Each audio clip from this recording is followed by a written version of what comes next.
Thank you Lord sa mga biyayang ibinibigay niyo sa amin sa araw-araw at pagpabayan ng aming mga buhay sa araw-araw namin mga gawain.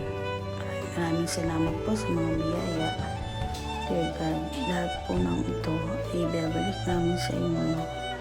Maraming salamat po sa wisdom at sa lahat ng mga binibigay niyong pagmamahal sa aming lahat. Nawa po ay lagi kaming malakas at maging masunurin sa lahat ng inyong mga tagubilin at maging inspirasyon at blessings sa bawat isa sa amin. Maraming salamat po Lord. Magkaroon man ng mga pagsubok sa buhay, alam mong malalagpasan mo at lahat ng mga importanteng tao, mga tumutulong, naway gabayan niyo po sila at wag po silang pabayaan. Maraming salamat